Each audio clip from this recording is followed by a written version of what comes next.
আসসালামু আলাইকুম রাহমাতুল্লাহ। আমরা এই ভিডিওতে আজকে আলোচনা করব কনস্টিপেশন বা কোষ্ঠকাঠিন্য। আশা করি ধৈর্য সহকারে শুনবেন, উপকৃত। কোষ্ঠকাঠিন্য বা কনস্টিপেশন, কষা বিভিন্ন নামে এলাকা অনুযায়ী বলে থাকে। এটা হলো অস্বাভাবিক শারীরিক অবস্থা যখন একজন ব্যক্তি অস্বাভাবিক শারীরিক কোনো অবস্থার কারণে একজন রোগী বা একজন মানুষ যখন মলত্যাগ করতে সক্ষম হচ্ছে না, রোগীর কাছ থেকে কথা শুনলে দেখা বা বোঝা যাচ্ছে একদিন, 2 দিন, 3 দিন পরপর পায়খানার বেগ হচ্ছে এবং যে পায়খানা বের হচ্ছে সেটা ড্রাই, শুষ্ক, হার্ড, শক্ত এবং যতটুকু তার আকাঙ্ক্ষা প্রত্যাশা সেই অনুযায়ী হচ্ছে না। আমাদের ডাক্তারদের মতে কেউ যদি পর্যাপ্ত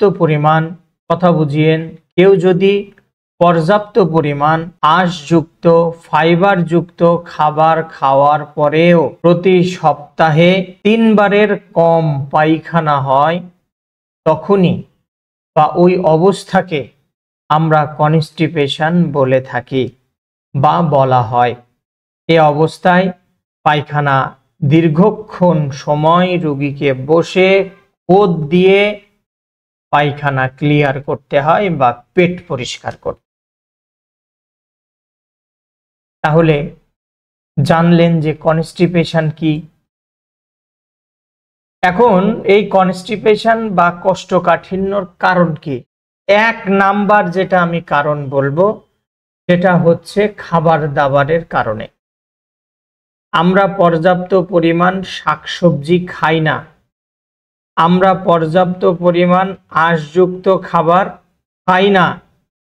আমরা যদি মাংস পাই তো কচুর শাকের বাটির দিকে তাকাই না, লাল শাকের বাটির দিকে তাকাই না। বেগুন, পটল, তরই, ফুলকপি, বাঁধাকপি দিয়ে একটা মিক্সড সবজি রান্না করেছে লাবড়া, ওইটার দিকে তাকাই না, আমরা শুধু মাংসটা খেয়ে নিই। আচ্ছা, দীর্ঘদিন কোনো অসুস্থতার কারণে, এখানে মেডিসিন খাচ্ছে সেটাও চলে আসবে, দীর্ঘদিন কোনো অসুস্থতার কারণে বা যে কারণেই হোক, কেউ যদি বিছানায় শুয়ে কাটায়, সেই কারণে কষা পায়খানা হতে পারে। উইদাউট কজেশন গর্ভ অবস্থায় কোষ্ঠকাঠিন্য হতে পারে। বয়স বেশি হয়ে যাওয়ার কারণে, অতিরিক্ত পরিমাণ চা কফি পান করার কারণে কনস্টিপেশন হতে পারে। আমি যে কথাগুলো বলছি, যে কারণগুলো বলছি, বর্তমান সময়ের একদম বাস্তব কথা বলতেছি। আমরা যে মেডিসিনগুলো খাই, এই মেডিসিনগুলোতে যদি লৌহ জাতীয় ঔষধ এবং অ্যান্টিকোলিনার্জিক যদি বেশি থাকে বা ওই জাতীয় ওষুধগুলো যদি খায়, তাহলে সেই ক্ষেত্রে আমাদের কোষ্ঠকাঠিন্য হতে পারে। যে কোনো ধরনের মানসিক যন্ত্রণা, মানসিক কষ্ট, অ্যাংজাইটি, স্ট্রেস, শোক, দুঃখ, যাই বলেন না কেন, সব মেন্টাল রিলেটেড, সেই দিক থেকেও আমাদের কোষ্ঠকাঠিন্য হতে পারে। কারণের মধ্যে আমি বারবার রোগীদেরকে একটা কথা বলি, যেই ডাক্তার আপনার টেস্ট করালো, কিন্তু কেন করালো, টেস্টে কি আসলো বুঝিয়ে দিল না, আর আপনার রোগের কারণগুলো বলতে পারলো না। অনেক রোগেরই কারণ অজানা, প্রুভিং হয়নি, গবেষকরা পায়নি, সেগুলা বলবে জানা নাই, এমনি হতে পারে। আদার্সওয়াইজ, যেমন এই কোষ্ঠকাঠিন্য কারণ যদি বলতে না পারে, তাহলে দরকার নাই ওর কাছে চিকিৎসা নেওয়া। তাই সে হোমিওপ্যাথি হোক, তাই সে আয়ুর্বেদিক হোক, তাই সে অ্যালোপ্যাথি হোক, উঠে চলে আসবেন ওইখান থেকে, দরকার নাই। তারপরে হচ্ছে, আপনার যদি লিভারের কোনো ধরনের গন্ডগোল থাকে, আপনার যদি পিত্ত পাথর হয় বা পিত্তর মধ্যে কোনো ধরনের অবস্ট্রাকশন হয়, সেই কারণেও কিন্তু কনস্টিপেশন হতে পারে। কোনো স্থান থেকে পড়ে যাওয়ার ফলে বা পেটে আঘাত লাগার ফলে, কোনো মেকানিক্যাল ইনজুরির ফলেও অনেক সময় পায়খানা কষা হতে পারে। এইগুলো হলো কারণ, বেসিক কারণ। এরপরে তো মনে করেন আর্গার বার্গার যত যা আছে আর্টিফিশিয়াল খাবার এ তো খাচ্ছেন, আর পায়খানাতে যে কুতে কুতে পায়খানা করে এত বড় মলদারটা বের করে হিমোরয়েডস নিয়ে এরপরে কাটা চিরা করার পরে ভালো যখন হচ্ছে না তখন আসতেছেন হোমিওপ্যাথিতে আর নাম দিচ্ছেন আর বলতেছেন কি হোমিওপ্যাথি ধীরে কাজ করে। এটা ভুল কথা। আপনি রোগের প্রথম অবস্থায় আসলে সর্বোচ্চ 1 মাস 15 দিন 20 দিনের মধ্যে আপনি সম্পূর্ণ সুস্থ হতে পারবেন, আরোগ্য লাভ করতে পারবেন। এখন হচ্ছে এর সাইন সিমটমস গুলো কি। কোষ্ঠকাঠিন্য শনাক্ত করা, ডায়াগনোসিস করা একজন ডাক্তারের জন্য খুব কঠিন বিষয় না। সপ্তাহে 3 দিনের বেশি পায়খানা হয়নি, মানে 3 দিনেও পায়খানা হয়নি, হচ্ছে না, আমরা কোনো ধরনের বেগ নেই, আমরা ওইখানেই আমরা কোষ্ঠকাঠিন্য ডায়াগনোসিস করে ফেলতে পারি। তারপরেও যেহেতু পায়খানা শুষ্ক বলেছি প্রথমে, পায়খানা শক্ত সফট কিন্তু বের করতে কষ্ট হচ্ছে, সেইখানে পায়খানা করতে গিয়ে অনেক বেশি চাপ দিতে হচ্ছে, অনেক বেশি সময়। আপনি যদি আপনার এলিমেন্টারি ক্যানেল, আপনার ডাইজেস্টিভ সিস্টেম যদি ভালো থাকে, ঠিক থাকে, আপনার যদি কনস্টিপেশন না থাকে, আপনি পায়খানাতে সম্পূর্ণ পায়খানা একদম বসার থেকে নিয়ে উঠে আসা পর্যন্ত 1.5 মিনিট সময় লাগবে, সব ক্লিয়ার হয়ে যাবে। তারপরে পায়খানাতে অধিক সময় ব্যয় করা, এটা বললাম। আস্তে আস্তে খিদা কমে যাবে, একবার খাইলে 2 বেলা না খাইলেও চলবে। পেটের মধ্যে গ্যাস হয়ে থাকবে, পেটটা সবসময় ভার ভার ভার ভার হয়ে থাকবে। আপনার রেকটামের আশেপাশে, মলদ্বারের আশেপাশে, তল পেটে একটা ব্যথা, ঘিনঘিনানি অবস্থা, অস্বস্তিকর অবস্থা, এগুলো আপনি পাবেন, এগুলো পাবেন। এবং কোষ্ঠকাঠিন্য যখন সিভিয়ার অবস্থায় চলে যাবে তখন আপনাকে পানের বোঁটা বা আঙ্গুল দিয়ে বা সাপোজিটর দিয়ে এই পায়খানা বের করা লাগতে পারে। এছাড়াও যারা কোষ্ঠকাঠিন্যতে ভোগেন এদের মুখের রুচি থাকে না, খাবার খেতে ইচ্ছা করে না, ফলে আস্তে আস্তে তারা ইমাসিয়েটেড, চিকন হয়ে যায়, দুর্বল হয়ে যায়, চিকন হয়ে যায়, দুর্বল হয়ে যায়। এখন কথা হলো, এটা কি একটা বিশাল বড় রোগ? যদি যুক্তি তর্কের খাতিরে বলি তাহলে না, এটা কোনো রোগই না। আপনি সচেতন হলেই সলভ। কিন্তু অসচেতনতার কারণে আজ 25 বছর ধরে 30 বছর ধরে যারা ভুগতেছেন তাদের এটা রোগ, তাদের এটা রোগ। যখন আপনি পায়খানার বেগটা, পায়খানা 3 দিন 4 দিন পর পর হচ্ছে হোক, কিন্তু বেগটাই আসতেছে না, এটা নানা কারণে বেগ না আসতে পারে। রোগের ফলেই তো বেগটা আসতেছে না, অনুভূতি আসতেছে না, সেন্সেশন আসতেছে না।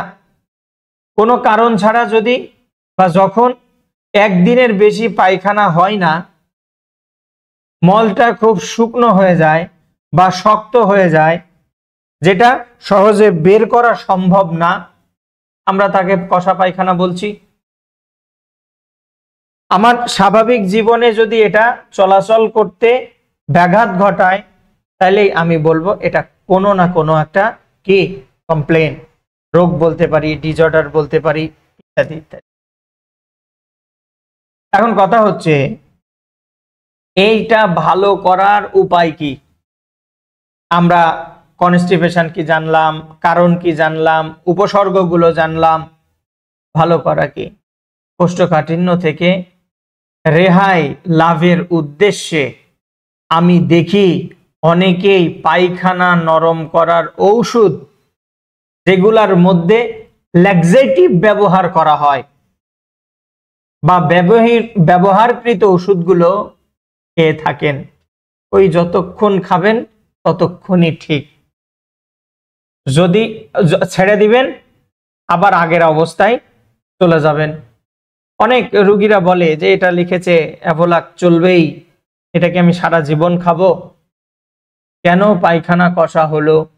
আমাদের হোমিওপ্যাথিতে এই প্রশ্ন হবে, ডাক্তার সাহেব আমার পায়খানা বাড়িতে থাকলে কোনো অসুবিধা হয় না, কিন্তু ধরেন আমি আমার শ্বশুর বাড়িতে গেলাম বা আমি ব্যবসার কাজে কোথাও ট্রাভেল করলাম, অন্য জায়গায় গেলাম, এই যে ট্রাভেল যে করতেছি, এই ট্রাভেল করলেই আমার পায়খানাটা শক্ত হয়ে যায়। যতদিন আমি ট্রাভেলরত অবস্থায় আছি আমার পায়খানার কোনো বেগও আসে না, চাপও আসে না। তাহলে এখানে স্ট্রেস আছে মেন্টালি এবং ট্রাভেল, এটা একটা ইউনিক সিমটমস। এই সিমটমসের উপরে আমাদের অত্যন্ত মূল্যবান একটা হোমিওপ্যাথি ঔষধ আছে এবং সেই ঔষধ আমি দিয়ে বহু রোগী সারিয়েছি, আর গন্ডগোল হয় না। মিষ্টি, যে কোনো ধরনের আচার অল্প পরিমাণে পানিতে মিশিয়ে খেলে, মানে বিশেষ করে বড়ই, এরপরে আম, ওই যে কি বলে, ওই যে মোটা মোটা খোসা দিয়ে যে আচার বানায় ফাইবার যুক্ত, এগুলা খেলে পায়খানা নরম হয়। এখন বর্তমানে শীতের সিজন আসতেছে, ব্রোকলি, বাঁধাকপি, ফুলকপি, পালং শাক, লাউ, পেঁপে, অনেকের আবার পেয়ারা খেলে কনস্টিপেশন হয়, অনেকের হয় না, পেয়ারা এবং শীতকালীন যত সবজি আছে সব সবজিগুলো আপনারা খেতে পারেন, এটা ন্যাচারালি। আর কনস্টিপেশন ভালো করার সব থেকে বড় উপায় হলো কলা খাওয়া। প্রত্যেকদিন রাত্রেবেলা খাওয়ার পর মিনিমাম 40 মিনিট হাঁটবেন, হাঁটার পরে এসে 2টা বা 3টা দেশি কলা খেয়ে নেবেন, খেয়ে সামান্য একটু পানি খেয়ে শুয়ে পড়েন। সকালবেলা আপনার প্রকৃতির ডাক এমনি দেবে, যাবেন হড়মড় করে সব বেরিয়ে যাবে, হড়মড় করে বেরিয়ে যাবে। যে কোনো ধরনের শরবত, বিশেষ করে বিটরুটের শরবত, লেবুর শরবত, বেলের শরবত, পেঁপের শরবত, আপনারা এগুলো খাবেন। আখের রস, এগুলো খাবেন। এগুলো হলো কনস্টিপেশন থেকে আপনার শরীরকে আপনাকে রক্ষা করতে সাহায্য করে। প্রত্যেক দিন 30 থেকে 35 গ্রাম পাকা বেলের শাঁস, মানে বেলটাকে এবারে কুড়ে যদি আপনি সরাসরি খেতে পারেন, অথবা যদি না পারেন তাহলে 1 গ্লাস পানিতে শরবত তৈরি করে দিনে 2 বার করে যদি কেউ খায়, ওই ল্যাকটোজ টাইপের ওই ওষুধগুলো খাওয়ার দরকার নাই, অ্যাভোলাক্ট খাওয়ার দরকার নেই। এরকম করে কন্টিনিউয়াস আপনি 15 থেকে 20 দিন বেলের শরবত খান, আপনার কোষ্ঠকাঠিন্য দৌড়াইতে দিশা পাবে না, আমি বলছি দিশা পাবে না, চলে যাবে আপনার শরীর থেকে।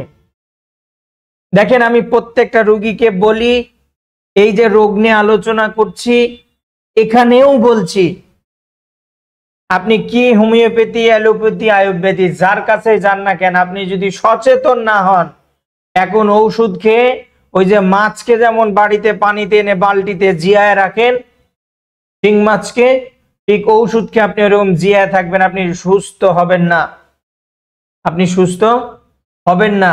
তাই কেন রোগ হলো ওইটা খুঁজে বের করার চেষ্টা করেন, ওই জিনিসটা আগে বাদ দেন, ন্যাচারালি শাক সবজি খেয়ে বাঁচার চেষ্টা করেন। পয়সা হলে ওই ফ্ল্যাটের কুঠির মধ্যে না ঢুকে বরং গ্রামে একটা ফাঁকা জায়গায়, যেখানে আপনার শরীরটা খাটবে, পরিশ্রম করবে, ওই রকম জায়গায় একটা টিনের চালা তুলে থাকেন, তাও পরিশ্রম করেন। তা না হলে সামনের যে দিনগুলো আসছে, আজকে একটা রিপোর্ট দেখলাম, একটা রোগীর বয়স হলো 52 বছর, অ্যান্টিবায়োটিক একটা ছাড়া বাকি সব রেজিস্ট্যান্স হয়ে গেছে, সব, কোনো ওষুধ তার শরীরে কাজ করছে না। তাহলে এখন কি বলবেন? ডাক্তারের দোষ? ডাক্তারের দোষ? বলেন, এত অ্যাবিউজ হয়েছে অ্যান্টিবায়োটিক। তাই বাঁচতে হলে নিজেকে পরিবর্তন শুরু করেন। এরপরে হলো প্রতিদিন প্রচুর পরিমাণে বিশুদ্ধ পানি পান করতে হবে। মিনিমাম আমরা যারা উত্তর অঞ্চলে আছি, রাজশাহী, রংপুর, দিনাজপুর, এইদিকে 3.5 থেকে 4 লিটার, এর যদি বেশি আপনার পক্ষে সম্ভব হয় আপনি খাবেন, কোনো সমস্যা নাই। তবে কিডনির রোগী, যাদের সিরাম ক্রিয়েটিনিন বেশি, হাত পায়ে পানি আসে, তাদের জন্য আবার না। বিশেষ করে শাকসবজি, ফলমূল, আঁশযুক্ত খাবার এগুলা খাবেন। তৈলাক্ত খাবার, ভাজা পোড়া, রেড মিট এগুলো কমিয়ে খাবেন। আপনারা চাইলে প্রতিদিন চিয়া সিডস এবং ইসবগুলের ভুসিও খেতে পারেন, অসুবিধা নাই। যারা দুশ্চিন্তাজনিত কারণে কনস্টিপেশনে ভুগছেন, আপনারা যেই কারণে দুশ্চিন্তা হয় ওই জিনিসটাকে সলভ করার চেষ্টা করেন, তা না হলে সম্ভব না ভালো করার। আচ্ছা, অনেকের মধ্যে আমি দেখেছি রোগীদের রুটি খেলে কোষ্ঠকাঠিন্য দেখা দেয়। এটা হতে পারে, এটা রুটির দোষ না, এটা হলো ওই যে সাদা যত প্লেন আটা সেটা কিনে নিয়ে আসেন, ওই আটার দোষ। আপনি গমকে লাল আটা হয়, ওটাকে একটু খড়খড়া করে কি করেন, ভাঙিয়ে নিয়ে এসে ওইটার রুটি খান। তারপরে যদি পায়খানা কষা হয় আমাকে বললেন যে স্যার তারপরেও আমার পায়খানা কষা হয়, আর যদি হয় ওটা ছেড়ে দিয়ে। কারণ লাল আটাতে প্রচুর পরিমাণে আঁশ থাকে, ফলে লাল আটার রুটি খেলে কোষ্ঠকাঠিন্য হওয়ার কোনো সম্ভাবনা নেই। তবে লাল আটার পরোটা যদি বানায় খান অনেক সময় কোষ্ঠকাঠিন্য হতে পারে, এটা স্বাভাবিক ব্যাপার। তাই পরোটা খাওয়ার পরে বেশি পরিমাণে পানি খাবেন এবং একটু চলাফেরা করার পরে প্রয়োজন হলে পানি খেতে পারেন, অসুবিধা নাই। তারপরের কথা হলো প্রতিদিন কায়িক পরিশ্রম করবেন। কায়িক পরিশ্রম ছাড়াই যা বললাম আপনার ডাইজেস্ট ভালো রাখতে পারবে না, কোষ্ঠকাঠিন্য দূর হবে না।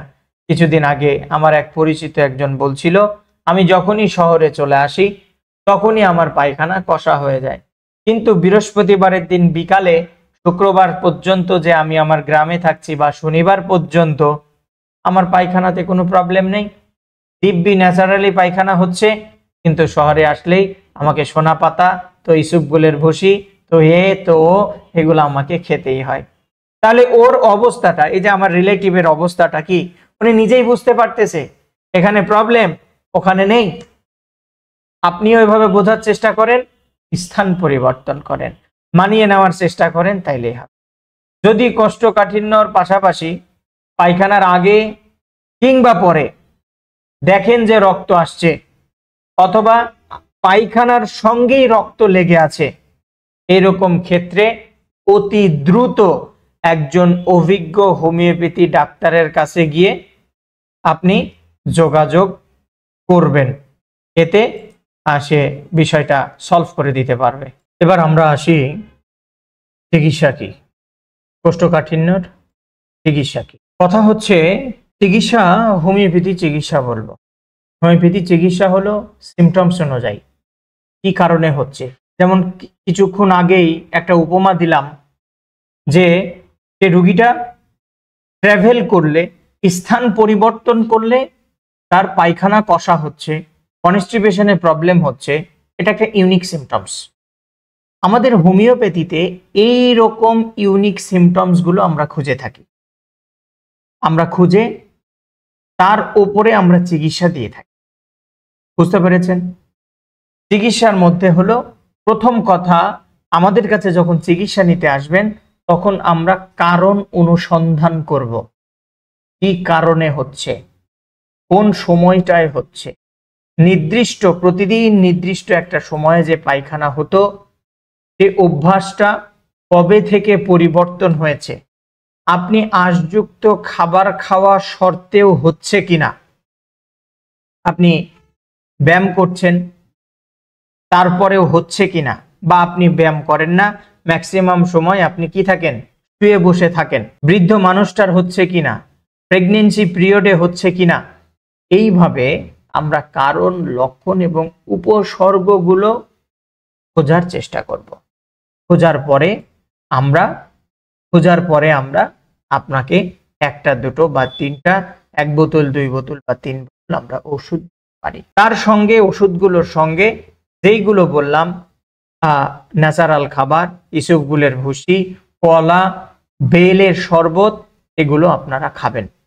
ইনশাআল্লাহ খুব অল্প সময়ের মধ্যে কনস্টিপেশন থেকে আপনারা মুক্তি লাভ করতে পারবেন।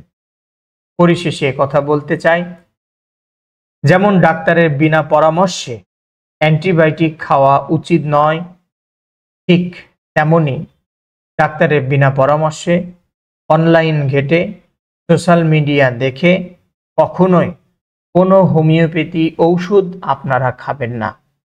অ্যান্টিবায়োটিক যেমন রেজিস্ট্যান্স হয়ে যাচ্ছে, বডিতে কাজ করছে না, আপনারা যে কোনো ড্রাগ এইরকম যদি শরীরে অ্যাবিউজ করেন, একটা সময় দেখবেন এগুলো আর আপনার বডিতে কাজ করবে।